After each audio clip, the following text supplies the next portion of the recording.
is that, first of all, it's very nice to meet all of you. And I think it's important for us to think about what makes us unique, what makes us ourselves. Because I really truly believe, guys, that the way we define ourselves is much more important than the way the world defines us. What I love is that I have been able to, and you can too, no matter who you are or whatever it is that you are aspiring towards, have been able to define the conversation for myself and not let the conversation be defined for me. And that's a fight, because every single day you have to get up and care more about what you think of yourself than what other people think of you. And some days, I have to be honest, I lose that battle. You know, I'll be down, or I'll, you know, but the thing about that is getting back up, right? Getting back up and saying, you know what? Yesterday wasn't a great day, but today can be. So I kind of want to start with that, because you guys are leaders, which is, what does that mean? It means that no matter where we are, every single moment, when we see something that, or we have an opportunity to act with justice, to act with fairness, to act with tolerance, which we talked about tolerance before, which is treating all people with respect, right? When we have the opportunity to act with justice, we are putting money in the bank towards something that is a greater thing for ourselves and for everybody else.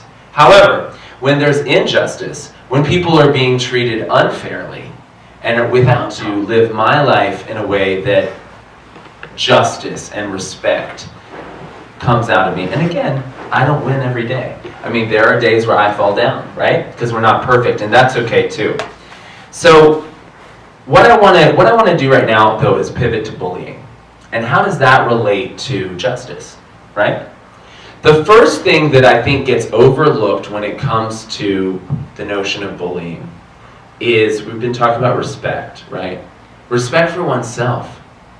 Because before you can really have respect for other people, right, you have to have respect for you. But respect for oneself is where it begins. Because so when I was growing up, I lived in South Carolina. I grew up in South Carolina and North Carolina. And I moved a lot. My family moved a bunch. We moved, I think, 9 times all throughout. All with my dad's job, all for good reasons. But it was one of those things that, like, I was always the new kid. And I got bullied some. I definitely got bullied some. And I don't want to exaggerate it and make it sound like, you know, it certainly wasn't something that was so horrific I couldn't get through it. But I did know what it was like for people to shun me because I was new, right? Because they didn't know me, because I was different, because I maybe had a little bit of an accent at that time, which I've gotten rid of. So, you know, whatever the reason, it doesn't matter. That was shunned, and I felt pretty bad, to be honest. Didn't have anybody to sit with at lunch, you know, kind of sitting alone.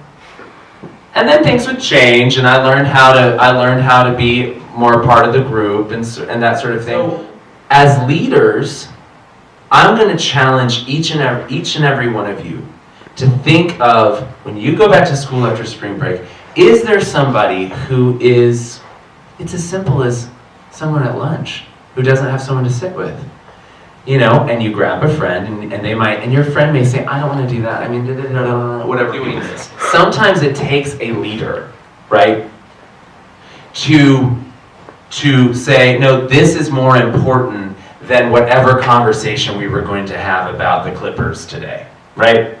So, or whatever it was. It's more important, and, you know, let's go have that conversation with somebody else. So I'm going to challenge each and every one of you to do that.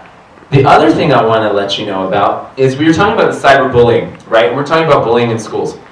Who here, or you can tell me from here, what was something that you saw that you recognized as bullying?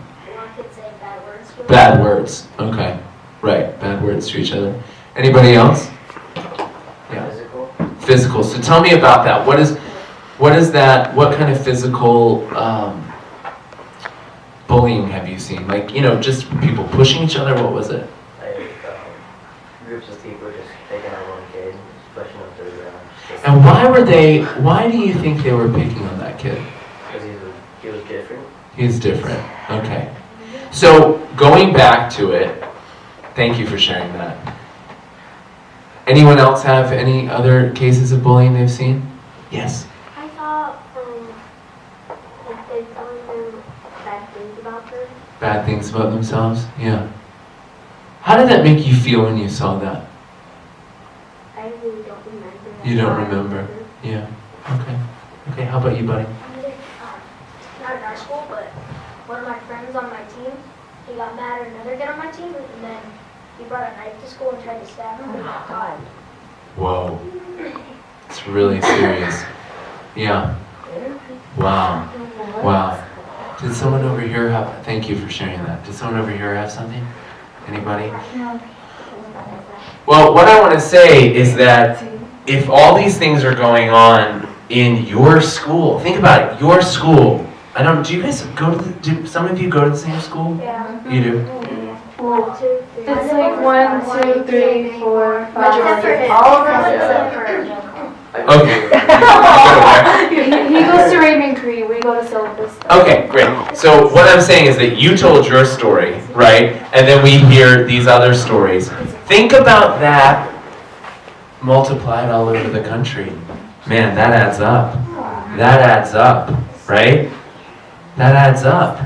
That's a lot of people going home that day. Think about it. It's a lot of people going home that day feeling rejected, feeling like their view of themselves has changed because of somebody else who's like picking on them.